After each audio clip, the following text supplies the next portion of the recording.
No mês de dezembro, aqui no Física e Afins, vocês vão estar participando do projeto Ciência Delas, onde eu entrevistei diversas cientistas e elas vieram aqui contar pra gente sobre as suas carreiras, sobre as suas pesquisas e muitas curiosidades. Eu acredito que esse projeto vai ser uma das coisas mais incríveis que eu já fiz aqui no Física e Afins. Espero que vocês gostem e para não perder nada, já te inscreve, ativa as notificações e eu espero que tu goste dessa entrevista maravilhosa.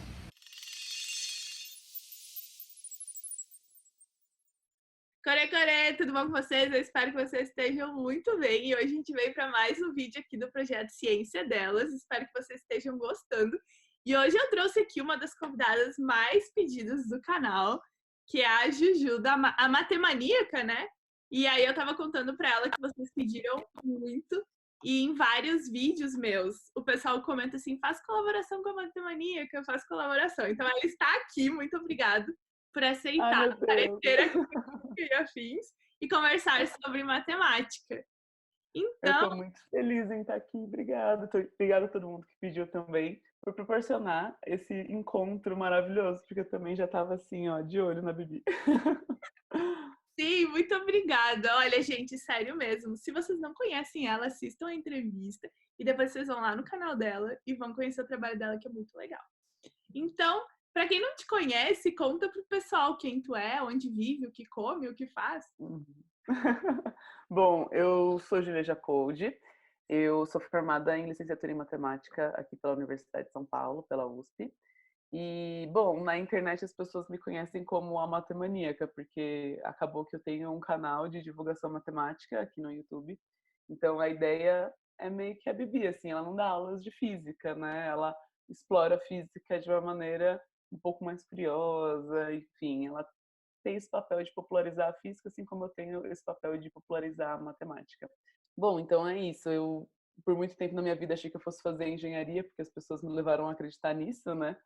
Então, você até que é bom em matemática, então por que você não faz engenharia? E aí, como eu era uma pessoa não muito controversa, eu falei, essas pessoas devem saber o que elas estão falando. Então, por muito tempo, eu acreditei que eu ia fazer engenharia mesmo, até um dia que eu achei que ia ser legal conversar com uma engenheira, assim. Eu já tenho um irmão, que é 7 anos mais velho do que eu, que é engenheiro mecânico, mas eu coloquei na minha cabeça que eu queria fazer engenharia civil, que eu queria trabalhar com projetos sustentáveis. E aí teve uma reforma no prédio da minha mãe, tinha uma engenheira que estava acompanhando a obra, claramente. E aí eu conversei com ela, olha, a gente pode ir lá em casa tomar um café, assim, porque eu tô muito interessada em saber o que que você faz. E aí achei super show, maravilhoso, incrível a profissão. Deitei na cama e falei, o que que eu tô fazendo com a minha vida? Porque eu não me vejo fazendo essas coisas, sabe?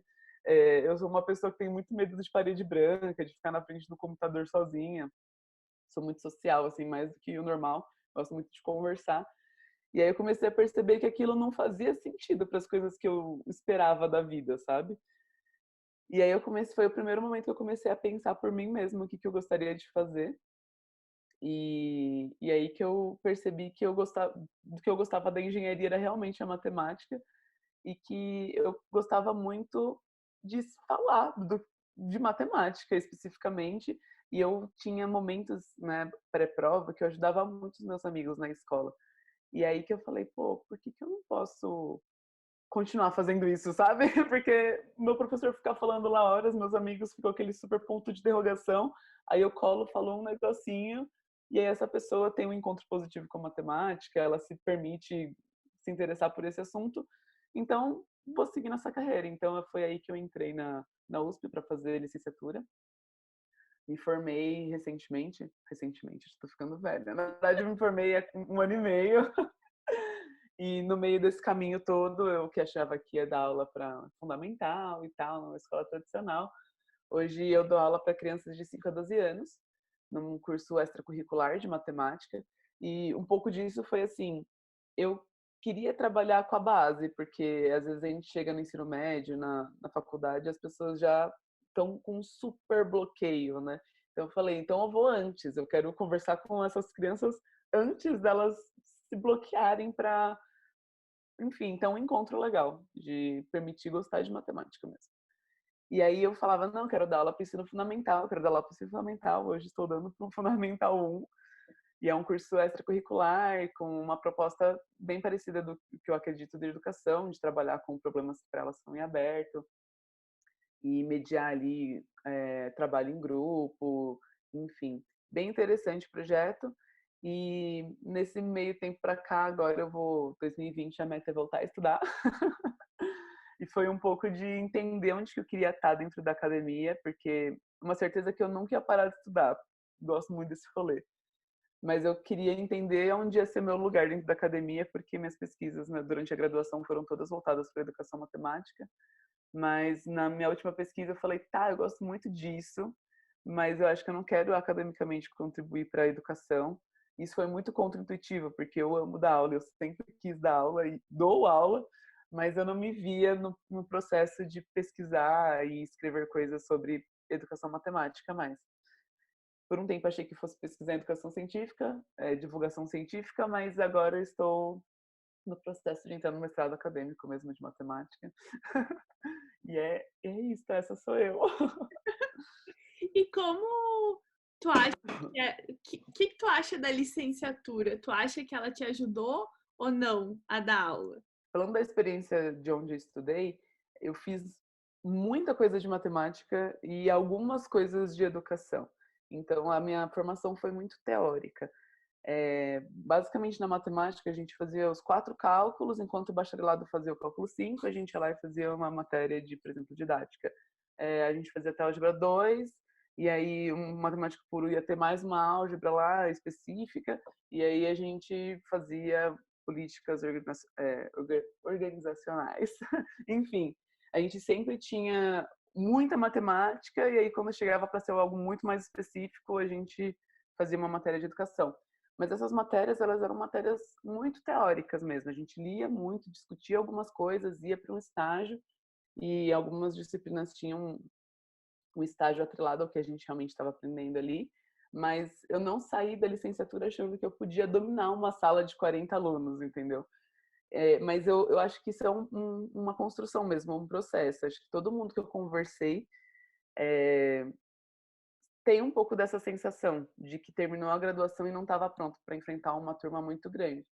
Acho que a maior dica que eu posso dar para quem está pensando em ir para a área de licenciatura é se pôr à prova mesmo e aproveitar espaços que você pode arriscar bastante. O estágio é um espaço super legal, então às vezes conversar com o professor, fazer um projeto paralelo.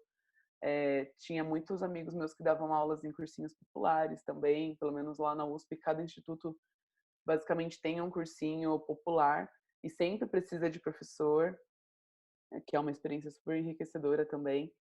Mas eu acho que é algo que você vai construindo com experiência mesmo e se manter sempre atualizado, que eu acho que é uma coisa que a licenciatura hoje peca um pouquinho, assim.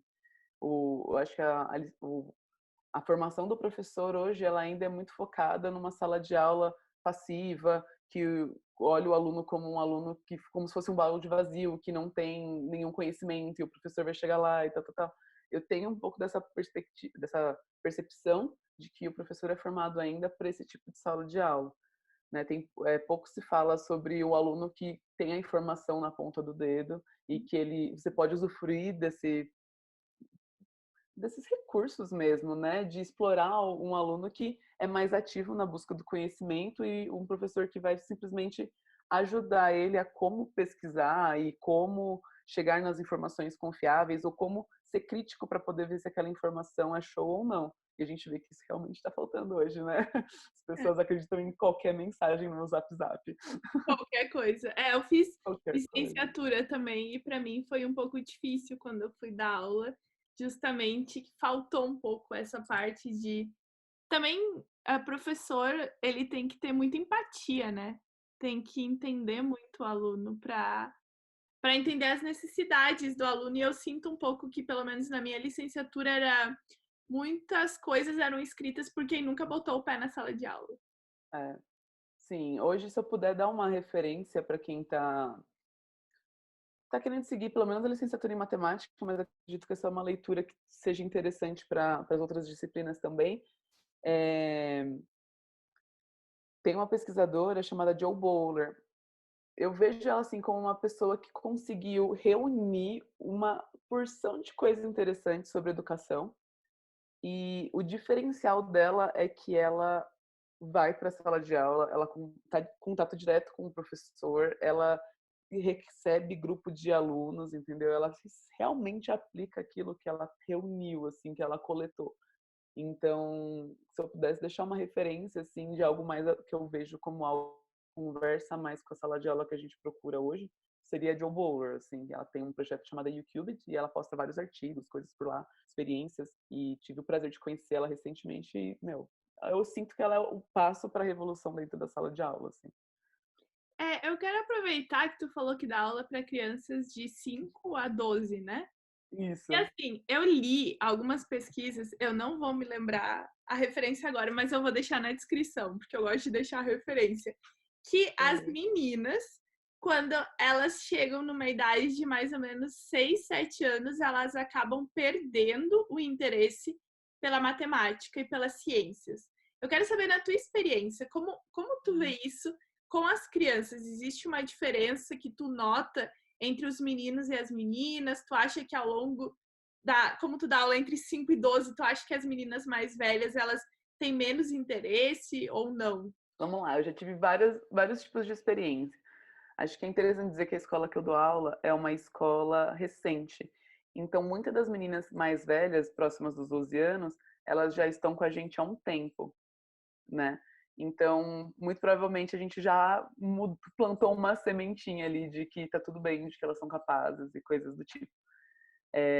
Mas eu já tive experiência de, por exemplo, estar numa sala, é importante dizer que a gente trabalha com grupos pequenos, e tinha uma aluna experimentando, né? A gente já era um grupo formado, tal.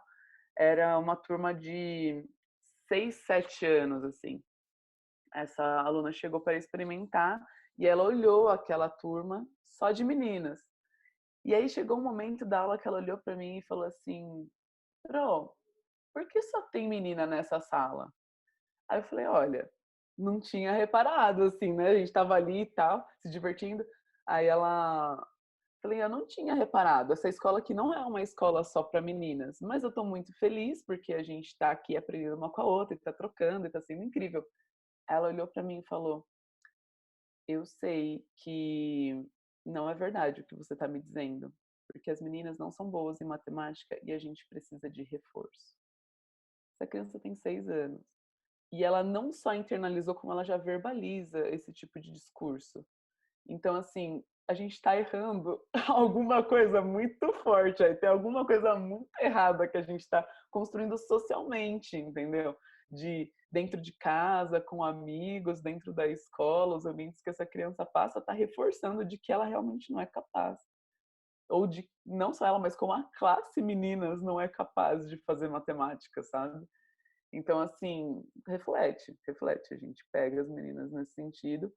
Tem tem um desinteresse, tem uma semente de desinteresse geral de porque também tem uma ideia de que a matemática é muito exata, de que não há espaço para erros, mas, bom, isso é muito de como a gente apresenta a matemática, né? De que, bom, a gente tem esse problema e a resposta é essa, como se da pergunta à resposta houve milésimos de segundos, né? Só que ninguém sabe, ninguém conta a história, o processo, que a demonstração de um teorema, uma tese de doutorado demora-se anos para ser construída. Então, esses processos que não são contados, eles acabam cristalizando uma ideia de que é óbvio, é trivial e que se você não sabe, você não merece estar nesse ambiente, né? E isso reflete dentro da escola também. Uma das coisas que eu mais recebo, assim, de pergunta, eu acho que uma das minhas perguntas top one é: eu não sou boa em matemática na escola. Será que eu posso fazer física? E eu não entendo muito da onde vem esse conceito do ser bom em matemática, porque eu sempre digo, eu acho que todo mundo é bom em tudo, a gente só precisa entender como a gente vai melhorar aquilo. E eu falo, bom baseado em quê? Numa nota que tu recebeu na sala de aula? Como é? Não sei, como tu acha que as pessoas, a gente pode lidar com isso? Essa questão do ser bom? Uhum. Bom, acho que a primeira coisa que a gente tem que perguntar é o que significa a definição de bom dentro desse ambiente e pensar o que a nota significa também, o que ela está te avaliando no final das contas, né? E isso não tem uma resposta universal, porque cada escola avalia de um jeito diferente, e cada professor tem um sistema de correção também diferente. Eu já, bom, dei muita aula particular, tem professor que se você faz todo o raciocínio e erra uma conta no fim, ele vai te dar completamente errado. Isso não diz nada sobre você, talvez, né? Diz que você talvez tenha se desconcentrado e errado uma conta de multiplicação. É isso que diz essa nota. Ela não diz que você não compreendeu esse enunciado, que você não soube trabalhar com as ferramentas que você adquiriu da matemática. Então, acho que o principal é você parar e pensar além desse número. O que, que esse número significa? Como que foram feitas as metodologias e, sei lá, os contratos sociais do seu professor para te dar aquela nota. E é muito cruel, porque a gente se realmente sente muito pequena, né, quando vem aquele negócio. Eu mesmo falando isso, quando vi uma nota da faculdade, ficava, nossa, acabou, é isso, eu sou uma grande farsa, né? Tipo, tá tudo bem, a gente. E outra, né? É um processo aprender. Não é ler uma vez um negócio e decorou. Não, você tem que criar uma intimidade com aquilo, usar um pouco, fazer uns exercícios, compreender isso de uma maneira diferente. Acho que a internet traz muito isso pra gente, né? Eu fico pensando como seria eu com 15 anos hoje na escola, sabe? Eu com 15 anos eu abri um livro, li uma definição, uma fórmula e aceitava. Hoje eu posso para a internet ver 300 pessoas falando do mesmo assunto e ter perspectivas e contextos completamente diferentes. E a gente está perdendo isso, porque a gente proibiu o aluno de usar um celular na sala de aula, né? Enfim, mas acho que o principal é pensar que as cartas, a gente não nasce com as cartas dadas, a gente não tem um cérebro para alguma coisa, isso já é comprovado cientificamente, e todo mundo tem a mesma capacidade de aprender matemática, a gente só precisa trabalhar essas habilidades. Eu acho que outro ponto que eu abordo aqui no canal também é como aprender a aprender. Porque a gente não aprende na escola, a gente aprende a copiar, a gente aprende a aceitar, a gente aprende a repetir, mas a gente não aprende a pensar por si só, a gente não sai da caixa, a gente está ali, o professor falou, é isso. E muitas vezes a gente até tem aquele aluno que pergunta por quê ou como, e geralmente o professor só responde, é assim. Tipo, bom, claro, não generalizando, tem professores que vão explicar tudo, mas a maioria dos professores simplesmente vai falar, é assim, ou porque a gente sabe como é a infraestrutura nas escolas atualmente no Brasil, infelizmente, né? Tem pouco professor, muito aluno, baixas condições em escola pública, né? Então, eu acho que às vezes é muito estressante dar aula. Dá umas dicas para as pessoas, como que elas podem aprender matemática ou gostar de matemática, porque eu acho que na escola a gente já entra assim, matemática é difícil, eu não gosto de matemática, aí chega no ensino médio, física horrível, é a coisa mais difícil. Como que a gente pode começar a ter prazer nisso?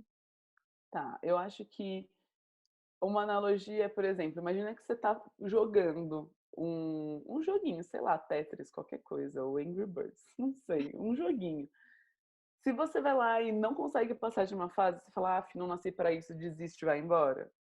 Não, você tenta e tenta de novo e vai mais uma vez. E aí, às vezes, você passa e fala, mesmo assim, vou voltar para tentar fazer 3 estrelas, sei lá. A gente tem um pouco desse lance de se arriscar, tentar entender, né, processar as coisas, se sentir proprietário daquilo que a gente aprendeu.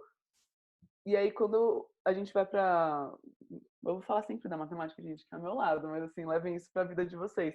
Ou, por exemplo, quando a gente vai fazer um olho de gatinho. Gente do céu, quem é que faz de primeiro e fica Eu maravilhoso? sei E fazer. fica torto para cima ou para baixo. A gente faz o quê? Passa o demaquilante e tenta mais uma vez. E tenta de novo, e tenta de novo, e tenta de novo. Fazer matemática é a mesma coisa. Não se cobra de olhar o enunciado e saber a resposta. Arriscar, tentar, conseguir, não conseguir às vezes não conseguir várias vezes, e às vezes ficar vários dias pensando no mesmo problema. Tá tudo bem, tipo, eu tenho problemas que eu tô pensando até hoje, tenho um problema de um bolo, velho. Que eu, toda hora que eu dou uma paradinha, falo, não, deixa eu pensar de novo nesse negócio aqui, nesses. Porque é isso, tem perguntas que a gente vai ficar muito tempo. Matemática tem perguntas que há milênios sem resposta. Desde antes de Cristo a gente está tentando achar uma fórmula para encontrar os números primos. Muita gente já pensou sobre isso e ainda não está respondido. Então, assim, perder um pouco o medo de tentar. Eu vejo muito isso nos meus alunos, de tipo, não quer nem rabiscar, nem fazer um rascunho, nem tenta. Tipo, a gente brinca lá na escola que a borracha, né? Que o erro é o nosso amigo. Se a gente. Tem umas pesquisas hoje, inclusive, que dizem que quando você erra, isso também está gerando conexões no seu cérebro, né? Conexões sinápticas também estão acontecendo. Então, a parte do aprender não é só acertar, é errar também. Isso também é um puta de um exercício cerebral. Não, acho que essa é a maior dica. Não tenha medo de errar e não fica se comparando com o amiguinho que talvez tenha conseguido, porque vocês estão sempre expostos às coisas diferentes, a experiências diferentes na vida. Então, às vezes, você vai ter mais facilidade de encontrar uma solução de um problema, em contrapartida, aquele amigo vai ter uma experiência diferente com aquilo. Então, não se compara muito, mas e tenta sempre aproveitar desse ambiente coletivo. A gente aprende muito estando em grupos. Bom, dar aula e fazer divulgação, eu acho que é as coisas que tu mais gosta. E matemática, né? Acho que, no geral, tudo envolvendo matemática, né? Qualquer coisa envolvendo matemática. Mas, assim, qual a importância de divulgar matemática? Especificamente a matemática, não digo nem ciências, eu digo a matemática. Uhum.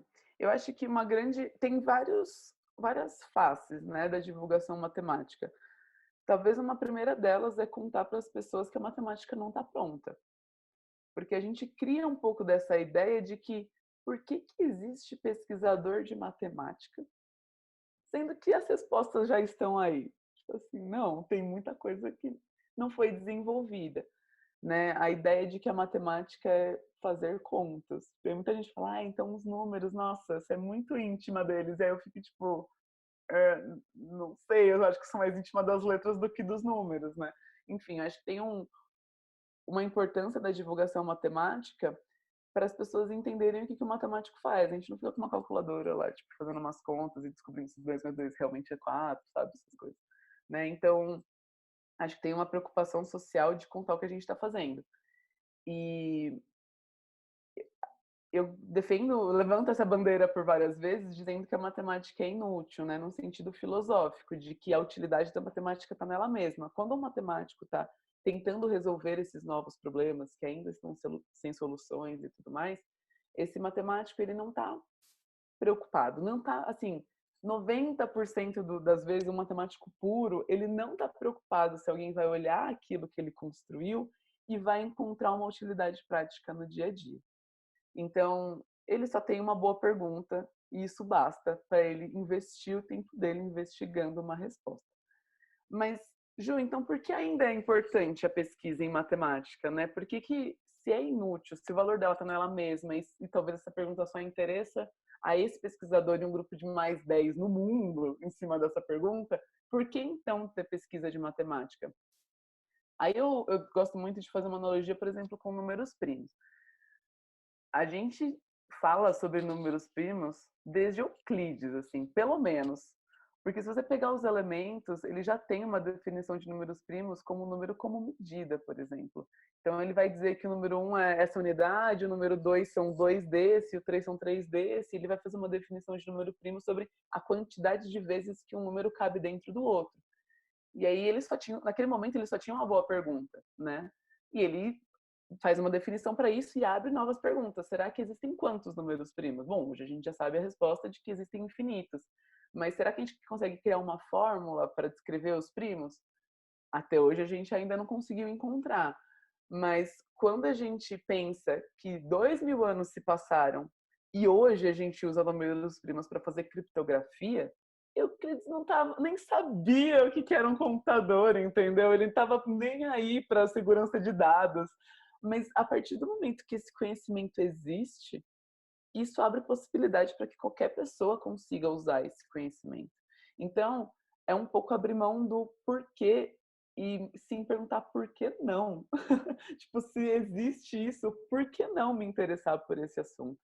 E a divulgação a matemática é isso, e acho que a divulgação matemática ela vem para poder contar para as pessoas que tá tudo bem não ter uma aplicação prática naquele momento e que a gente só vai conseguir desenvolver ciência e tecnologia se a gente tem uma matemática muito bem desenvolvida.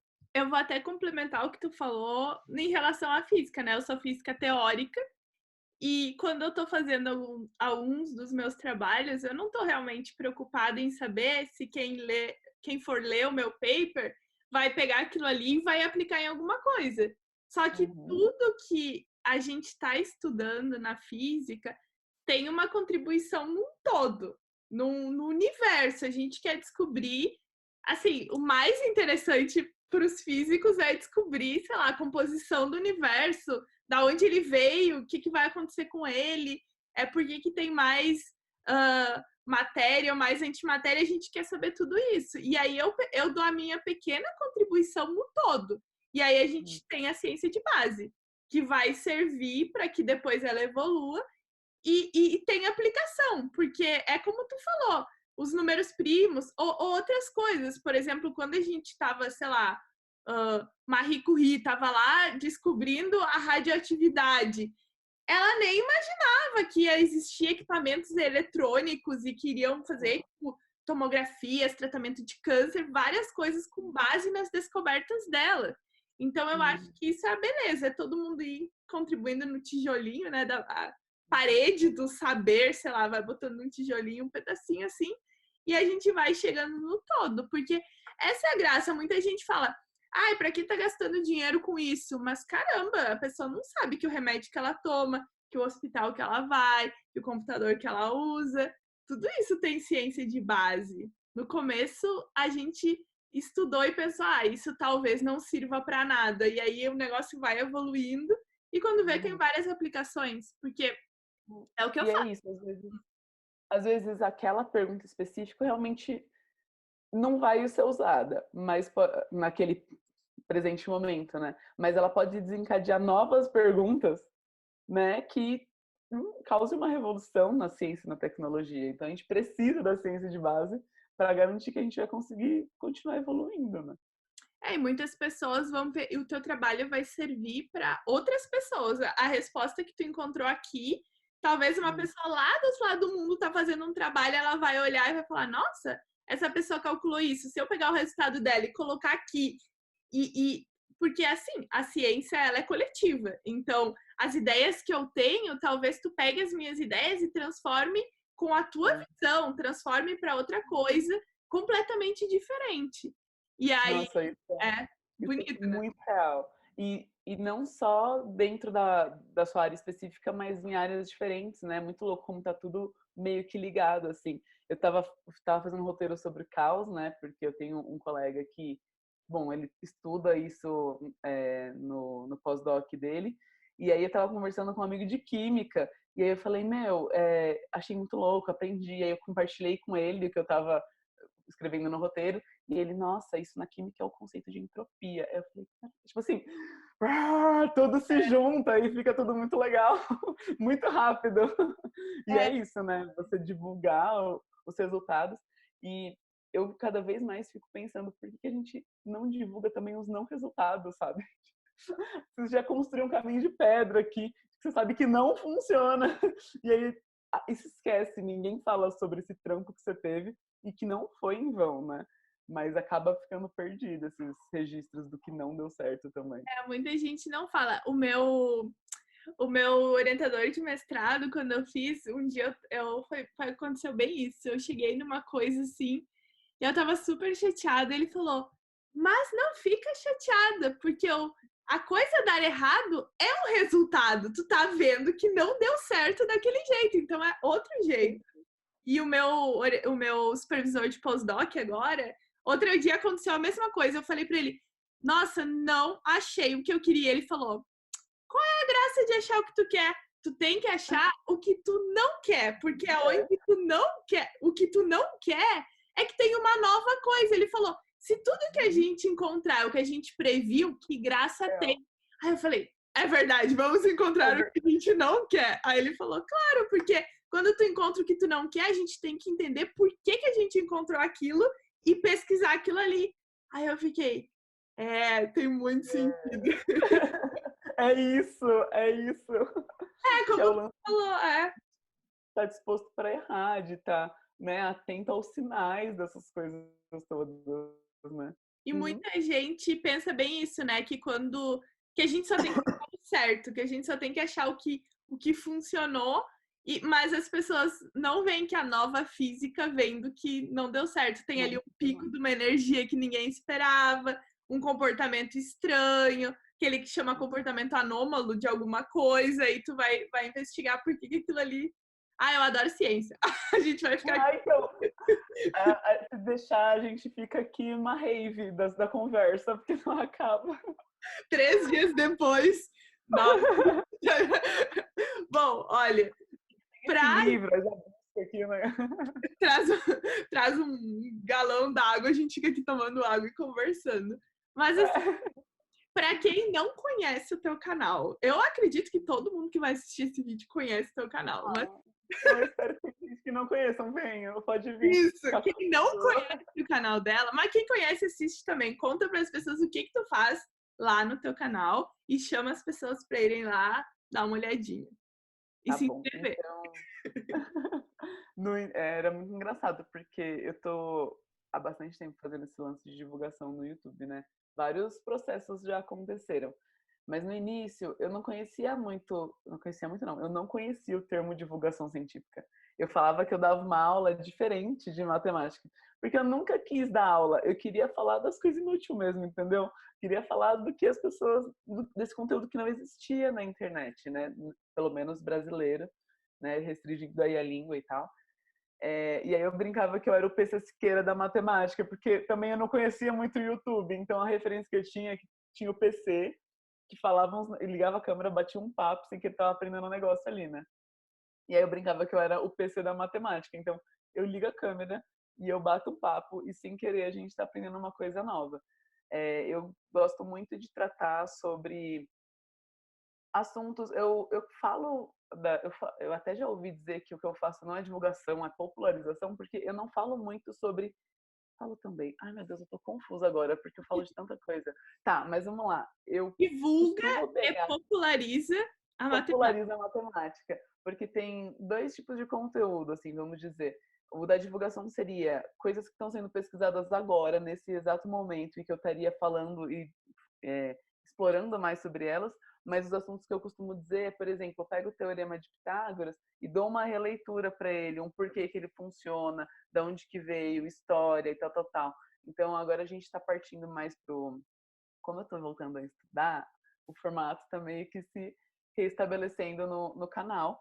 Eu estou explorando umas coisas novas, mas eu vou dizer que 2020 a gente vai explorar um pouco mais um conteúdo mais documentário, assim, como foi o vídeo do zero. Então, um vídeo um pouco mais denso, mas sem perder esse lance da linguagem acessível. A ideia é realmente aproximar as pessoas da matemática. Então, o que eu costumo fazer é pegar algo que já está explorado, que as pessoas já pelo menos têm uma ideia do que seja, mas fazer perguntas mais profundas em cima daquele assunto e tentar explorar os porquês dentro daquela coisa que a gente às vezes só aceita. É um pouco disso que eu faço no canal. Sem contar que tem os conteúdos específicos, né? Que eu entrevisto muita gente de outras profissões e também falo bastante sobre as questões de gêneros na matemática hoje. Então, bom, é isso. Era o que eu ia falar, tu também faz lives, tem algumas vezes que tu faz lives para conversar com o pessoal, tem as entrevistas. Eu acho essa parte de entrevistas muito importante, porque eu, quando eu entrei na física, nem internet existia direito, né? Então, eu entrei, eu sempre brinco que eu entrei perdida. Eu entrei e fui indo. Mas eu não sabia nada da física, nada. E eu acho que esse tipo de entrevista hoje é muito importante, porque se a gente gosta de algo, a gente pode aprender um pouco e saber se a gente gosta ou não. Eu fiz em janeiro no começo desse ano, eu fiz o janeiro da física médica. E aí eu entrevistei 3 convidadas que trabalham com física médica em áreas diferentes, física nuclear, inovações na física médica, e radioterapia. E aí teve uma mensagem que eu recebi que o menino me mandou assim: Bibi, o meu sonho era fazer física médica. Eu assisti as tuas lives e eu descobri que eu odeio física médica. E agora eu acabei de mudar que eu quero fazer astrofísica, cosmologia, porque eu vi as outras lives e eu gostei mais. E eu fiquei, poxa, é isso. Tudo. Isso é perfeito. Ele não precisou perder o tempo dele fazendo algo que ele não iria gostar, ele já viu que ele não gosta, ele falou, eu odiei, ele falou, tudo que falaram eu não quero fazer. Aí eu disse, então tá, vai fazer alguma coisa que eu fazer isso também, né? É ótimo, é um autoconhecimento gigantesco. Eu acho que essa é a série, a de profissões que eu faço as entrevistas, mais duradoura no meu canal, porque ela existe desde o dia 1. Por quê? Porque eu descobri que eu queria fazer matemática conversando com pessoas da profissão. Então, assim, eu sempre tento trazer as pessoas, né, as carreiras que às vezes a gente não encontra na fila do pão, assim, que é talvez um pouco mais difícil de conversar e acessar. Porque eu acho que talvez as pessoas tenham um contato maior com o médico, até mesmo ir no consultório e conversar com ele é uma forma de acessar essa pessoa.